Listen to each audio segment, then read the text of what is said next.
Kullu nafsin dha'iqatul maut. Setiap jiwa, setiap yang hidup pasti akan mati. La yastakhirun wa la yastaqdimun. Tidak bisa ditunda atau tidak bisa dipercepat. Ini sudah ketentuan yang maha hidup. Ya Hayyu, wahai yang maha hidup. Jadi ya orang mati itu ya sudah ada jadwalnya. Namun demikian jalan ceritanya orang meninggal, mati, wafat itu ya bermacam-macam Allah menjalankannya itu. Kalau Allah berkehendak itu ya tentu rincian dari hukum sebab akibat tetap diadakan gitu.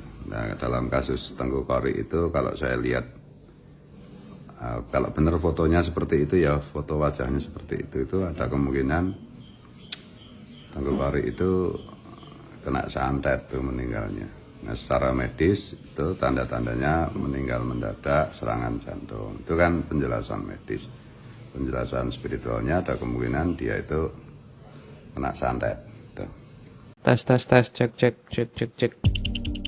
Saya teringat sebuah kisah tentang seorang pemuda yang kehilangan ayahnya dalam tragedi paling kelam dalam sejarah Islam. Peristiwanya terjadi sekitar tahun 680 Masehi. Kebetulan pemuda itu selamat karena sedang sakit. Bertahun-tahun kemudian, dia akan menjalani kehidupan seperti manusia pada umumnya. Lalu suatu ketika, ada orang yang datang ke masjid dan menghina dia, menghina leluhurnya, menghina keluarganya di depan jamaah. Pengawalnya bahkan siap menghajar orang itu. Tapi si pemuda itu bilang, "Tidak usahlah." Yang terjadi setelahnya inilah yang ingin saya ulas di video yang akan kalian tonton ini. Saya Romul Abbas, selamat datang di Pemenyangan Toro. Pemuda itu namanya Ali, putra dari Imam Husain bin Ali. Jadi secara silsilah beliau adalah cucu dari Nabi Muhammad langsung. Beliau dikenal dengan nama Ali Zainal Abidin. Julukan Zainal Abidin artinya perhiasan orang yang beribadah atau para abid. Julukan ini diberikan karena beliau dikenal sebagai orang yang sangat rajin bersujud pada Allah. Tapi video ini bukan bicara tentang julukan itu. Kebetulan video ini saya buat atas dasar ingatan, jadi kemungkinan tidak akan membuka atau menunjukkan beberapa kitab atau ibarat dan sumber referensi. Namanya juga video yang dibuat secara impulsif ya. Saya teringat nama Imam Ali Zainal Abidin itu karena beliaulah orang yang selamat dari peristiwa yang pada akhirnya mengubah lanskap sejarah Islam. Peristiwa itu seperti yang saya sebutkan sebelumnya bernama peristiwa Karbala. Bagi yang belum tahu, Karbala itu merupakan padang tandus di tepi sungai Efrat, dan peristiwa itu terjadi pada tanggal 10 Muharram tanggal 61 Hijriah, atau jika dikonversi itu 10 Oktober 680 Masehi. Ayah beliau yaitu Imam Husain bin Ali waktu itu berdiri dengan 72 pendamping menghadapi ribuan pasukan Yazid bin Muawiyah. Jamak diketahui di buku-buku sejarah bahwa mereka itu kan dikepung ya, diputus akses untuk air dan logistik makanan. Jadi selama 3 hari anak-anak di kemahnya Imam Husain itu kan menangis kehausan. Lalu pasukan Yazid akhirnya menyerang. Nah, Imam Ali Zainal Abidin itu kan waktu itu kan masih kecil atau remaja ya, jadi nggak bisa ikut berperang. Beliau sendiri terbaring karena demam yang cukup tinggi, dan akhirnya beliau di peristiwa itu kan beristirahat di tenda. Ya namanya anak kecil ya, karena demam tinggi ya, suhu badannya kan naik. Sementara di luar ada suara pedang dan tentu saja banyak teriakan di luar. Singkat cerita, Imam Ali Zainal Abidin itu kan pingsan. Ketika beliau sadar, ayahnya dikabarkan sudah gugur, pamannya gugur, sepupu-sepupunya juga gugur. Jadi sekitar 72 orang yang beliau kenal sejak kecil habis. Pasukan Yazid ini kan akhirnya diperintahkan untuk mengeksekusi Imam Ali Zainal Abidin. Tapi bibinya, jika nggak salah namanya Zainab, melangkah ke depan untuk menghadang. Saya masih ingat ucapannya yang cukup heroik itu, "Kalian harus membunuh saya terlebih dahulu." Gubernur Ubaidillah bin Ziyad akhirnya ya membatalkan perintah itu. Lantas Imam Ali Zainal Abidin tuh ditahan, dan yang paling membuat pilu adalah beliau diarak ke Damaskus sebagai tawanan. Jadi dipertontonkan di sepanjang perjalanan. Lalu setelah berbulan-bulan, beliau akhirnya diizinkan untuk pulang atau kembali ke Madinah. Orang bijak pernah berkata kalau waktu itu menyembuhkan ya. Dan bagi Imam Ali Zainal Abidin ya kemungkinan besar waktu memang menyembuhkan beliau. Tapi yang namanya manusia ya, apapun kalau terluka pasti kan ya masih ingat juga. Beberapa tahun kemudian Imam Ali Zainal Abidin itu akhirnya kan hidup dan berketurunan di Madinah. Sejauh yang saya tahu di buku-buku sejarah, beliau itu tidak banyak berbicara tentang Karbala. Beliau menghabiskan waktunya di masjid, dan dari sanalah julukan Zainal Abidin itu muncul. Orang-orang Madinah mengenal beliau sebagai Zuriyah Rasul, cucu dari baginda Nabi, tapi nyaris saya tidak menemukan bukti bahwa beliau itu pernah menggunakan gelar itu untuk meminta apapun dari orang lain. Suatu hari di Masjid Nabawi ada seorang pria datang. Dia berdiri di depan jamaah, banyak orang berarti, lalu mulai berorasi di depan publik. Dia menghina Imam Ali Zainal Abidin secara terang-terangan. Tidak ada catatan apa yang pria ini katakan, tapi jika nggak keliru dalam Atibrul Masbuk karya Imam Al-Ghazali, jika saya nggak salah ingat, ada pria yang menuduh sesuatu tentang Imam Ali Zainal Abidin, menghina beliau di depan orang banyak dan di tempat ibadah pula. Beberapa riwayat juga menyatakan bahwa banyak sekali masjid yang dipakai untuk menghina Imam Ali bin Abi Thalib, kakek dari Imam Ali Zainal Abidin tadi. Beberapa orang yang mengikuti Imam Ali Zainal Abidin ya tentu saja melihat orang yang menghina Imam Ali langsung merespon dengan kemarahan. Namanya juga penderek ya. Mereka akhirnya maju ke depan, ya, niatnya mau memukuli pria itu. Tapi Imam Ali Zainal Abidin ya mengangkat tangan. Beliau bilang, udahlah biarin aja, kayaknya nggak perlu direspon gitu. Pendereknya Imam Ali pun ya namanya penderek ya akhirnya berhenti. Tapi mau begitu ya mereka bingung. Ada orang yang berani menghina Zuriyah Rasul di depan umum, tapi kok malah dibiarkan pergi begitu saja. Imam Ali akhirnya memberi respon, seingat saya begini, aku sebenarnya jauh lebih tahu tentang diriku sendiri. Kalau mau tahu seluruh kekuranganku, aku akan menunjukkan kekurangan yang lebih banyak dari yang pria tadi tunjukkan. Singkatnya, di malam itu juga Imam Ali Zainal Abidin itu memanggil salah satu pendereknya. Beliau bilang, aku mau pergi ke suatu tempat, kamu ikut saya. Usut punya usut, ternyata mereka berdua itu berjalan ke rumah pria yang tadi siang itu menghina Imam Ali Zainal Abidin. Pria itu akhirnya membuka pintu, melihat Imam Ali Zainal Abidin berada di depan, ya wajahnya langsung pucat. Dia langsung kerasa kalau mungkin dia mau membalas apa yang saya lakukan tadi. Namanya juga orang disamperin ya, di kepalanya kan pasti cuma mikir satu hal, wah kayaknya orang ini mau ngasih pelajaran. Ternyata Imam Ali Zainal Abidin itu malah tersenyum.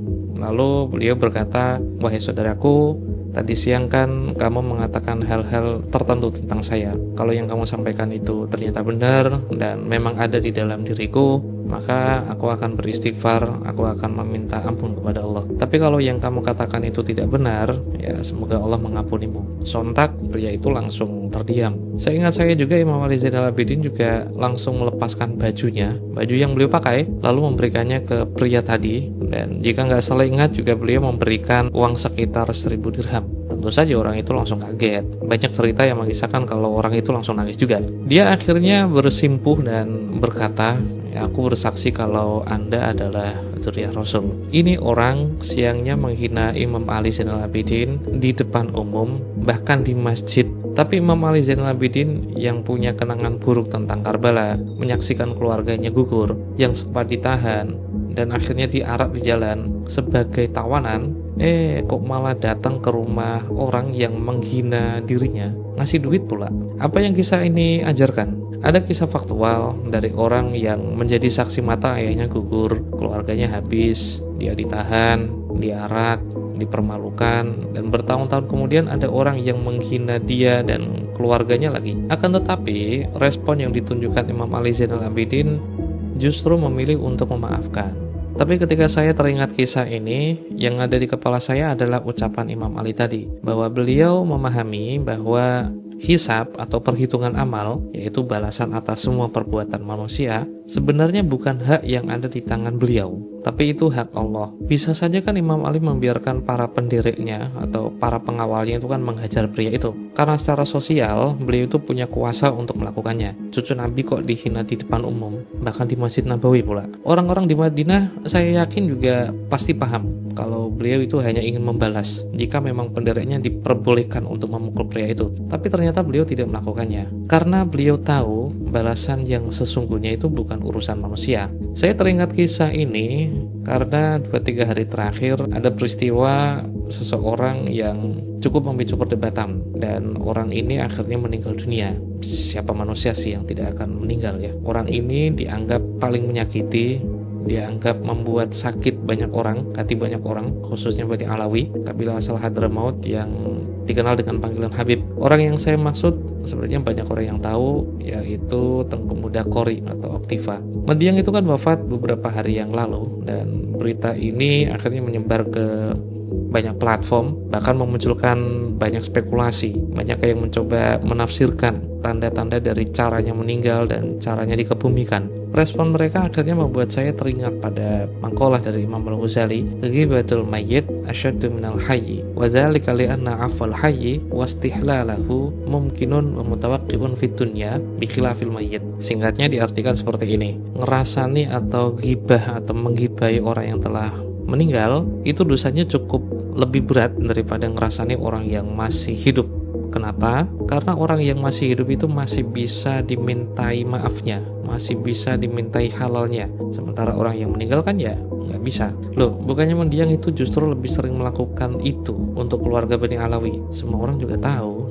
Tapi saya pikir kita perlu ingat sesuatu, karena bagi saya wafatnya seseorang itu bukanlah momen untuk kita semua berspekulasi tentang persidangannya di akhirat. Kita kan nggak tahu apa yang terjadi di detik-detik terakhir dari kehidupan seseorang. Kita juga nggak tahu apa yang ada di hatinya tepat ketika dia menghadap Allah. Saya pun nggak tahu, na'udzubillah min dzalik. Tapi yang saya tahu, selama syahadat seseorang itu tidak berubah, selama dia masih mengucapkan la ilaha illallah Muhammadur Rasulullah, ya maka dia tetap berstatus sebagai seorang muslim. Dan sebagai muslim, dia berhak untuk dikebumikan selayaknya orang muslim, diperlakukan selayaknya orang muslim, dan tidak digibai selayaknya orang muslim. Tutup usianya Tengku Qori sebenarnya kan jadi bukti bahwa amal seseorang itu sudah selesai. Sementara hisabnya itu ya biar terserah Tuhan yang mengatur, bukan hak kita juga. Pertanyaan yang ingin saya titipkan kepada penonton, jika tokoh-tokoh Bani Alawi yang telah tiada itu ketemu Tengku Qori, saya kira respon mereka tidak akan jauh berbeda seperti Imam Ali Zainal Abidin yang tadi saya bawakan. Bahkan Imam Ali Zainal Abidin itu kan menyaksikan tragedi yang tidak seharusnya disaksikan siapapun. Namun rasa sakitnya itu